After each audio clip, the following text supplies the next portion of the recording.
అందరికీ నమస్కారం. తెలుగు కథామాలకు స్వాగతం. ఎద్దనపూడి సులోచనారాణి గారు రాసిన మధుర స్వప్నం నవల చదువుకుంటున్నాము. కృష్ణ వీరయ్య ఇంటి నుంచి తిరిగి వస్తున్నాడు. దోవలో బండి రత్తాలు ఇల్లు ఉంది.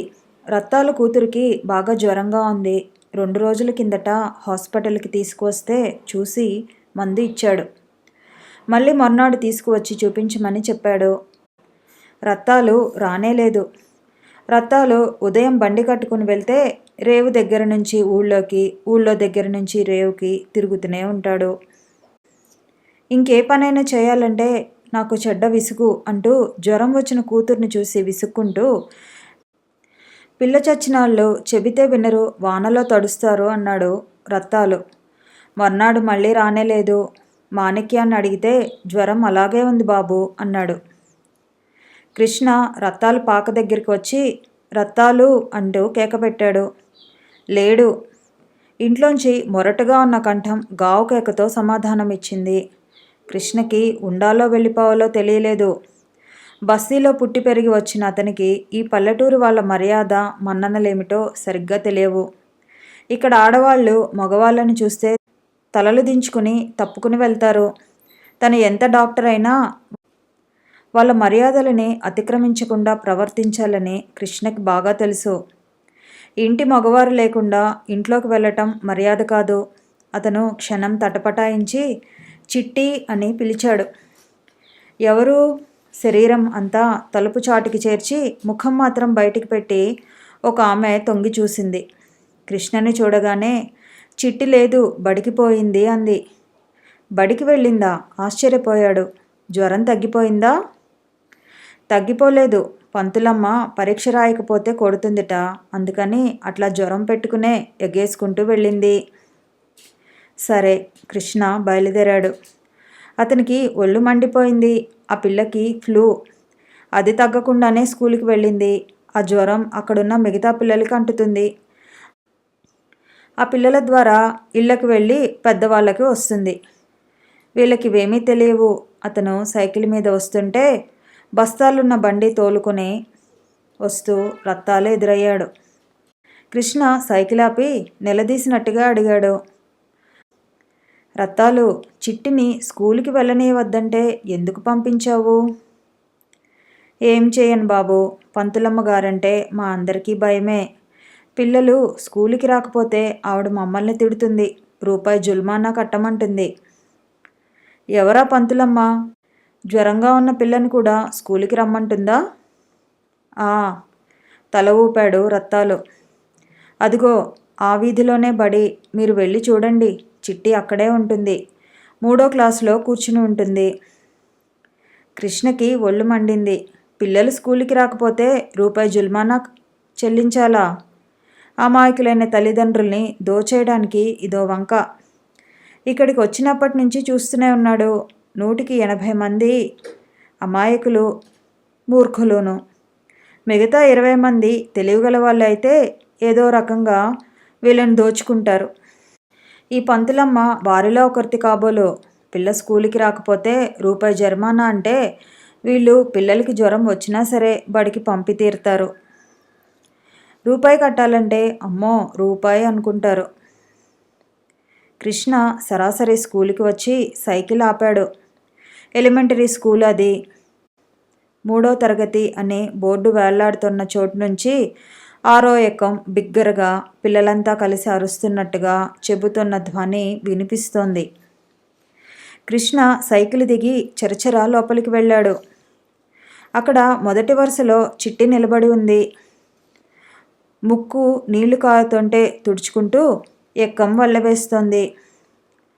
కళ్ళు ఎర్రగా ఉన్నాయి. ముఖం వడలి నీరసంగా ఉంది. చిట్టి, కృష్ణ పిలిచాడు. కృష్ణ గుమ్మంలోకి రాగానే పిల్లలంతా ఎక్కం ఆపి అతని వైపు చూడసాగారు. ఇలా రా అన్నాడు. చిట్టి పంతులమ్మ వైపు చూసింది. పంతులమ్మ కృష్ణ వైపు చూసింది. ఆమె వయసు 20-22 సంవత్సరాల మధ్య ఉంటుంది. ఆరోగ్యంగా చామన ఛాయగా ఉంది. ఎవరు మీరు అంది. నేను ఈ ఊరికి డాక్టర్ని. చిట్టికి ఫ్లూ. మీరు స్కూలుకి రాకపోతే రూపాయి జరిమానా వేస్తారనే భయంతో చిట్టి స్కూలుకి వచ్చింది. మేడం, మీరు టీచరు, పిల్లలకి విద్య చెప్పే గురువు. వాళ్ళ దగ్గర నుంచి డబ్బులు లాగాలని చూడటం ఘోరం. అతని వైపు ఆ యువత నిర్వీర్ణురాలైనట్టు చూసింది. అతను చరచరా లోపలికి వచ్చాడు. చిట్టిని చేయి పట్టుకుని యువతలకు తీసుకురాబోయాడు. ఆగండి, ఆ అమ్మాయి అరిచినట్టుగా అంది. మీరు డాక్టర్ అవ్వచ్చు, దేవుడు అవనివ్వండి. ఇది నా క్లాసు. నా పర్మిషన్ లేకుండా ఇక్కడి నుంచి పిల్లని తీసుకువెళ్ళే అధికారం మీకు లేదు. చిట్టి, నువ్వు వెళ్ళి నీ చోట్లో కూర్చో. ఆజ్ఞాపించినట్టుగా ఉన్న ఆ స్వరం వినగానే చిట్టి కృష్ణ చేయి వదిలించుకొని వెనక్కి తన చోటుకి పరిగెత్తబోయింది. కృష్ణ చిట్టి చేయి పట్టి ఆపాడు. మేడం, నేను డాక్టర్ని అని చెప్పాను. మీరేం చేస్తున్నారో తెలుసా? చిట్టిని ఇక్కడ ఉంచి చిట్టికి ఉన్న ఈ ఫ్లూ మిగతా పిల్లలందరికీ అంటుకునేలా చేస్తున్నారు. చిట్టి క్లాసుకి రాకపోతే మీకు రూపాయి చెల్లించవలసి ఉంటుంది, అంతేగా? ఇదిగో మీ రూపాయి. కృష్ణ జేబులోంచి రూపాయి తీసి అక్కడ టేబుల్ మీద పెట్టాడు. అవమానపూర్వకంగా ఉన్న ఆ మాటలు, ఆ రూపాయి చూడగానే ఆ యువతి ముఖం చిదిపితే రక్తం చిందేంత ఎర్రగా కందిపోయింది. నేను రూపాయి కోసం కక్కుర్తి పడుతున్నానని మీకెవరు చెప్పారు? ఊళ్ళో అందరూ చెప్పారు. ఊళ్ళో అందరూ? ఆ అమ్మాయి కళ్ళు పెద్దవి చేసింది. ఆ కళ్ళల్లో కోపం లాంటిది కస్సుమంది. మీ భయం లేకపోతే చిట్టి ఇంత జ్వరంతో స్కూలుకి వచ్చేదా? ఆ అమ్మాయి ముందుకు 2 అడుగులు వేసి చిట్టి వైపు చూస్తూ, చిట్టి, నువ్వు చెప్పు, స్కూలుకి ఎందుకు వచ్చావు? అప్పటికే క్లాసులో పిల్లలంతా ప్రాణాలు ఉగ్గబట్టినట్టు భయంతో చూస్తున్నారు. చిట్టి ఏడవటం మొదలుపెట్టింది. చెప్పు, ఎందుకు వచ్చావు? గద్దించింది. చిట్టి కళ్ళు నులుముతూ, మరే మరే ఇంటి దగ్గరుంటే పిన్ని పని చేయమంటుంది, నీళ్లు తోడమంటుంది, ఇల్లు ఊడవమంటుంది. నాకు చేతులు నొప్పి, అందుకని నేనే వచ్చాను. ఆ యువతి విన్నారా అన్నట్టు కృష్ణ వైపు చూసింది. కృష్ణ ఆశ్చర్యంగా చూశాడు. ఆ యువతి కృష్ణని చూస్తూ, చిట్టికి తల్లి లేదు. రత్తాలు రెండో భార్య పరమగయ్యాలి. చిట్టి ఇంటి దగ్గరుంటే జ్వరం అన్నా వినకుండా చాకరీ చేయిస్తుంది. అందుకని చిట్టి స్కూలుకి వచ్చి కూర్చుంటుంది. ఆ యువతి క్లాసులో ఉన్న పిల్లల్ని అందరినీ కలయ చూపిస్తూ, వీళ్ళంతా లేనివాళ్లే. పిల్లల్ని ఇంటి దగ్గర పని చేయిస్తూ పెద్దలు స్కూలుకి పంపరు. అందుకని నేను జరిమానా అంటూ భయపెడతాను. అంతేకాని డబ్బు లాగాలని కాదు. ఈసారి నివ్వెరపోవటం కృష్ణ వంతైంది. అతను ఆ యువతిని అప్పుడే ప్రప్రథమంగా చూసినట్టు చూశాడు. ఆమె వేషధారణ అతి సామాన్యంగా ఉంది. ముఖంలో అందం కంటే ఆరోగ్యం ఎక్కువగా కనిపిస్తోంది. తీరైన తలకట్టు, పొడుగాటి ముక్కు, కళ్ళు మాత్రం నిర్భయంగా నిజాయితీని ఆసరాగా చేసుకున్న దృఢమైన మనస్తత్వం కలిగిన మనసుని ప్రతిబింబింపజేస్తున్నట్టుగా ఉన్నాయి. చిట్టి వాళ్ళ నాన్నకి నేను గట్టిగా చెబుతాను, చిట్టికి 2 రోజులు సెలవు ఇవ్వండి అన్నాడతను. ఈసారి అతని కంఠంలో చిరాకు మాయమై మర్యాద ప్రతిధ్వనించింది. చిట్టి చేత పని చేయించరు అనే భరోసా మీరు ఇవ్వగలిగినట్టయితే తీసుకువెళ్ళండి. అలాగే. చిట్టి, నీ పుస్తకాలు తీసుకుని వెళ్ళు. చిట్టి వెనక్కు వెళ్ళి పుస్తకాల సంచి భుజాన తగిలించుకు వచ్చింది. థ్యాంక్ యూ కృష్ణ అనేసి వెళ్ళబోతుంటే ఆ అమ్మాయి వెనక నుంచి ఇదిగో అంటూ పిలిచింది. కృష్ణ వెనక్కు తిరిగాడు. మీ నోటు టేబుల్ మీద రూపాయిని చూపించింది. కృష్ణ అది తీసి జేబులో పెట్టుకొని ఐఆమ్ సారీ అస్పష్టంగా అన్నాడు. మీరు డాక్టర్ కాబోలు. డాక్టర్ అయిన వ్యక్తి ఎప్పుడూ తొందరపడి మాట్లాడకూడదు. ఆవేశం అసలే పడకూడదు. ఆ సంగతి గుర్తుపెట్టుకోండి. ఆ మాటల్లో చురక అతని మనసుకి బాగానే తగిలింది. అతను చిట్టిని తీసుకుని యువతలకు వచ్చేశాడు. అతనికి చివరిలో ఆమె అన్న మాటలు మళ్ళీ గుర్తుకొచ్చాయి. అతనికి కోపం రాబోయింది, కానీ వెంటనే నవ్వు వచ్చింది. తను నిజంగానే తొందరపడ్డాడు. ఎవరో అన్న మాటలు పట్టుకొని గబాల్న మాట జారాడు. ఆ అమ్మాయి చక్కగా తిప్పికొట్టింది. అతను చిట్టిని తీసుకువచ్చి మాణిక్యానికి అప్పచెప్పాడు. చిట్టికి జ్వరం తగ్గే వరకు తన ఇంట్లో ఉంచే ఏర్పాటు చేశాడు. రత్తాలు ఈ మాట విని సంతోషించాడే తప్ప అభ్యంతరం చెప్పలేదు. మా ఆడదాని నోరు మా చెడ్డది బాబు, నోరే అయితే పర్వాలేదు, కానీ చేయి కూడా జాడిస్తూ ఉంటుంది అన్నాడు. మాణిక్యం టీచర్ గురించి చెప్పాడు. ఆ అమ్మాయి పేరు రాధ. తండ్రి చిన్నప్పుడే పోయాడు. మేనమామ దగ్గర పెరుగుతోంది. తల్లి ఉంది, బిఏ పాస్ అయింది. వేరే చోటకి ఉద్యోగానికి తల్లి వెళ్ళనీయలేదు.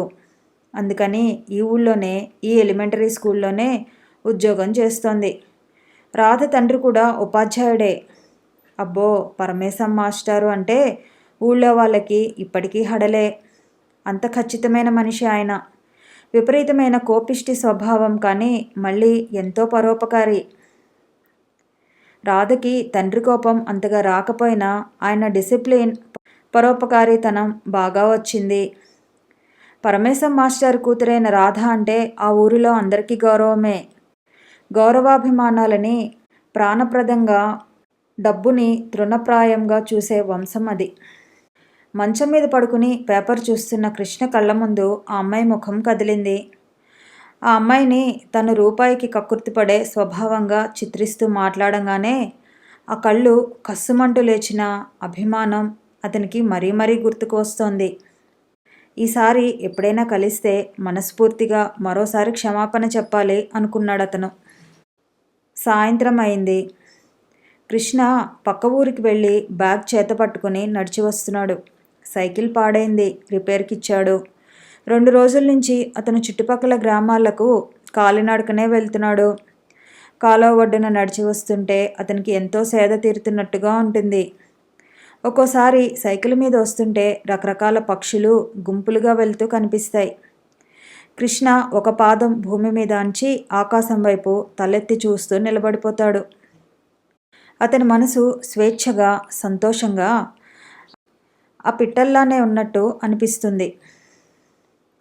కృష్ణ వస్తుంటే ఎదురుపడ్డ పల్లెవాళ్ళు, రైతులు పలకరిస్తూనే ఉంటారు. అతను తల వంచుకుని నడిచి వస్తుంటే కిలకిలలు వినిపించాయి. అతను తిరిగి చూశాడు. అక్కడ కాలువలో కాళ్ళు చేతులు కడుక్కొని అమ్మాయిలు కిలకిల్లాడుతూ, కబుర్లాడుతూ పైకి గట్టు ఎక్కి వస్తున్నారు.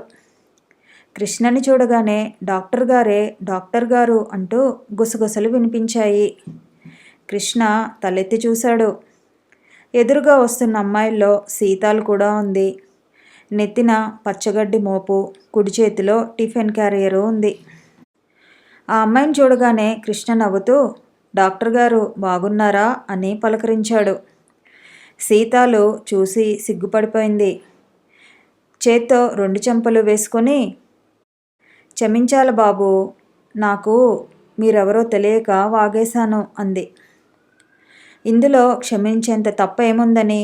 నేను అందరికీ వైద్యం చేస్తే నువ్వు నాకు వైద్యం చేశావు, అంతేగా? సీతాలు మళ్ళీ గబగబా చెంపలేసుకుంది.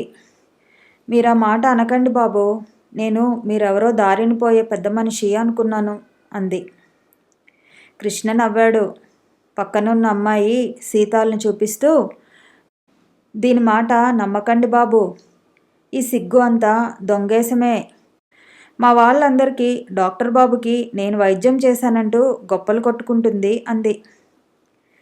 ఛట్, పో నువ్వు, తన్నేస్తా జాగ్రత్త, సీతాలు బెదిరించింది. నీ పసరు వైద్యం ఏమిటో నాకు కూడా నేర్పు సీతాలు అన్నాడు కృష్ణ నవ్వుతూ. మీరంటే చదువుకున్నోళ్ళు, పెద్దోళ్ళు, నాకేం తెలుస్తుంది అంది సీతాలు. నడు నడు, చీకటవుతోంది, ఇంటికి పోయి అన్నం వండాలా, ఇంకో అమ్మాయి తొందర చేసింది. అందరూ బిలబిలా వెళ్ళిపోయారు. కృష్ణ ఊరివైపు నడిచాడు. అతను ఇంటికి వచ్చేసరికి హాస్పిటల్ తలుపులు తెరిచి ఉన్నాయి. అతను ఆదుర్దాగా అక్కడికి వెళ్ళాడు. గిరి స్నేహితులతో కూర్చుని పేకాడుతున్నాడు. కృష్ణకి ఇది చూడగానే ఒళ్ళు మండింది. ఇక్కడ పేకాట ఆడడం ఏమిటి అన్నాడు. ఇప్పుడు నీ పేషెంట్లు రారుగా, నీకేమిటి ఇబ్బంది నిర్లక్ష్యంగా అన్నాడు గిరి. రాకపోతే మాత్రం ఇది హాస్పిటల్, క్లబ్ కాదు. అది నీకంటే బాగా మాకే తెలుసు. కానీ ఈ హాస్పిటల్ ఖాళీగా ఉన్నప్పుడు మా ఇష్టం వచ్చినట్టు మేము వాడుకోవచ్చు. ఇంకో మాట మాట్లాడావంటే మీ ఇంట్లో వచ్చి కూర్చుని కూడా ఆడగలను, జాగ్రత్త. అనవసర విషయాల్లో జోక్యం చేసుకోకు అన్నాడు. అతనితో వాదించి ప్రయోజనం లేదు. హాస్పిటల్ తాళం చెవులు అతనికి ఎందుకు ఇచ్చావు? కృష్ణ మాణిక్యాన్ని కేకలేశాడు. ఏం చేయనండి, ఇవ్వకపోతే నేను ఈ ఊళ్ళో బతకగలనా అన్నాడు మాణిక్యం. కృష్ణ మర్నాడు దయానిధి గారికి ఈ విషయం ఉత్తరం రాసి పంపించాడు. తాళం చెవులు మాణిక్యం దగ్గర ఉండనీయకుండా తను తీసుకున్నాడు. సాయంత్రం గిరి వచ్చాడు. తాళం చెవులిమ్మని అడిగాడు. కృష్ణ ఇవ్వనని అన్నాడు. ఇద్దరి మధ్య మాట పెరిగింది. గిరి కాలు బాదుకుంటున్నట్టుగా వెళ్ళిపోయాడు. మర్నాడు దయానిధి కృష్ణని పిలిపించాడు. చూడు, నువ్వు చేసిన పని సరైంది కాదని నేను అనటం లేదు, కానీ గిరితో ఏదైనా చెప్పదలుచుకుంటే నాతో నువ్వు చెప్పు. అతనితో ఘర్షణ పడవద్దు. ఊళ్ళో నవ్వులాటగా ఉంటుంది. మా దగ్గర పని చేయడానికి వచ్చిన వ్యక్తికి మాకు పొసగటం లేదు అని ఎవరైనా అంటే ఆ మాట నాకు చాలా కష్టం కలిగిస్తుంది. ఆయన మాటలు మృదువుగానే ఉన్నా వాటిల్లో కొరడా చురక లాంటి వాడితనం ఉంది. ఆ మర్నాటి నుంచి గిరి పేకాట దేవాలయ మంటపం మీదకి మారింది. అక్కడ దేవాలయానికి వచ్చే ఆడవాళ్ళని ఏదో ఒకటి అనటం, నవ్వటం. ఊళ్ళో వాళ్ళు ఇది పట్టించుకున్నట్లే వెళ్ళిపోతారు. ఆ రోజు కృష్ణ వీరయ్య చెల్లెలు కొడుకుని చూడ్డానికి వెళ్ళాడు. వీరయ్య ఇంట్లో లేడు. వీరయ్య భార్య ఇంకో యువతి కూర్చుని ఉన్నారు. వీరయ్య భార్య చెబుతుంటే ఆ యువతి ఉత్తరం రాస్తోంది. కృష్ణని చూడగానే వీరయ్య భార్య కుర్చీ తెచ్చి వేసింది. వీరయ్య చెల్లెలు కొడుకుని చూసి మందులిచ్చాడు. అతనికి టీబీ ఏమోనని అనుమానంగా ఉంది. వీరయ్య రాగానే తన దగ్గరికి పంపించమని చెప్పాడు. ఆ యువతిని రాధగా గుర్తించాడు అతను. రాధ పలకరించలేదు. అతను లేచి వచ్చేటప్పుడు నమస్తే చిట్టి, ఎలా ఉంది అని అడిగాడు. కులాసాగానే ఉంది, ముఖం తిప్పుకుంటూ జవాబు చెప్పింది. అతను యువతలికి వచ్చేశాడు. రాధ పెడముఖం అతనికి రవ్వంత బాధ కలిగించింది. తను ఆ రోజున తొందరపడి మాట్లాడినందుకు సారీ చెప్పుకున్నాడు. కానీ ఆమె మర్చిపోయినట్టు లేదు. 2 రోజుల అనంతరం సాయంత్రం కృష్ణ సైకిల్ మీద వస్తున్నాడు. గేదెలు, ఆవులు మందగా వెళ్తున్నాయి. అతను సైకిల్ దిగక తప్పలేదు. నడిపించుకుంటూ మెల్లగా వస్తున్నాడు. ఇంతలో స్కూల్ వైపు నుంచి రాధ వచ్చింది. ఇద్దరు ఒకరినొకరు చూసుకున్నారే తప్ప పలకరించుకోలేదు. ఇరువురు నడుస్తున్నారు. కృష్ణ తనే పలకరించాడు. బాగున్నారా? బాగున్నాను, ముక్తసరిగా అంది. మళ్ళీ కొద్ది దూరం ఇద్దరూ మాట్లాడలేదు. మళ్ళీ కృష్ణే అడిగాడు. వర్షాకాలం వస్తే స్కూల్లో వాన కురుస్తుందేమో కదూ? కురుస్తుంది. మీకు నా మీద కోపం పోనట్టుంది కదూ? రాధ మాట్లాడలేదు. నేను ఆ రోజు తొందరపడి మాట్లాడానని ఒప్పుకుంటున్నాను. మీరు నన్ను క్షమించాలి. ఎందుకంటే నా స్వభావం ఎవరినీ కించపరిచేది కాదు. రాధ మాట్లాడలేదు. మౌనంగా ముందుకే చూస్తూ నడుస్తోంది. గేదెలు, ఆవులు వెళ్ళిపోయినాయి. కృష్ణ సైకిల్ ఎక్కి ముందుకు వచ్చేశాడు. అమ్మయ్య, నా మనసు ఇప్పుడు తేలిగ్గా ఉంది. నేను క్షమాపణ చెప్పేశాను. ఇక ఆ అమ్మాయి నా వైపు కన్నెత్తి చూడకపోయినా నాకు బాధ లేదు. ఆమెని పనిగట్టుకుని పలకరించాల్సిన అవసరం నాకు లేనే లేదు అనుకున్నాడు. కృష్ణ మధ్యలో కేసులు చూసుకుని ఇంటికి చేరుకునేసరికి రాత్రి అయింది. ఇంటికి వస్తుంటే వీధి చివర నుంచి కేకలు, తిట్లు వినిపిస్తున్నాయి. కృష్ణ సైకిల్ అటు పోనిచ్చి అక్కడ ఆపాడు. సీతాలు ఏడుస్తూ వస్తోంది. ఏమిటి సీతాలు అని అడిగాడు. చూడండి బాబు, పెదవ సచ్చినోళ్ళు ప్రెసిడెంట్ గారికి జున్నుపాలు ఇచ్చి వస్తుంటే చీకటిగా చూసి చేయి పట్టుకుని లాగారు. ఎవరు? ఇంకెవరున్నారు? ఈ ఊరికి శనిగ్రహాలు, ఆ గిరిగాడి స్నేహితులు, ఆ జులై వెధవలే. చీకటి పడిన తర్వాత ఎందుకిలా తిరుగుతావు? ప్రెసిడెంట్ గారి భార్య జున్నుపాలు తెమ్మంటే తీసుకువెళ్ళా. నువ్వు ఎందుకు వెళ్ళావు? ఎవరికైనా ఇచ్చి పంపకపోయావా? నాకెవరున్నారు? నౌకర్లా చాకర్లా? అన్ని పనులు నేనే చెయ్యాలా? మీ అమ్మా నాన్న లేరా? వాళ్ళు ఆ దేశం వెళ్ళి చాలా ఏళ్ళైంది ఆకాశం వైపు చూపిస్తూ అంది. పద, ఇంటి దగ్గర దించి వస్తాను. వద్దులే బాబు, నేను వెళ్తాను. మీరు మళ్ళీ అంత దూరం రావాలా? పర్వాలేదు, నేను వస్తానులే. అతను సైకిల్ దిగి నడవసాగాడు. మాటల మధ్య తెలిసిందేమంటే సీతాలు ఇరుగు పొరుగు ఇళ్లలో వాళ్ళకి చేదోడు వాదోడుగా ఉంటూ తన మంచితనంతో వారి అండన బతుకుతూ ఉంటోందని. సీతాలను దించి వస్తుంటే అతనికి జాలి వేసింది. వయసులో ఉన్న పిల్ల నా అనే అండ లేకుండా బతకడం కష్టమే. సీతాలకి నోటి దురుసు ఎందుకు వచ్చిందో అతనికి ఇప్పుడు అర్థమైంది. కథ కొనసాగుతుంది. మళ్ళీ కలుసుకుందాము. ఈ వీడియో నచ్చితే లైక్ చేయండి, షేర్ చేయండి, కామెంట్ చేయండి, ఛానల్ని సబ్స్క్రైబ్ చేయండి.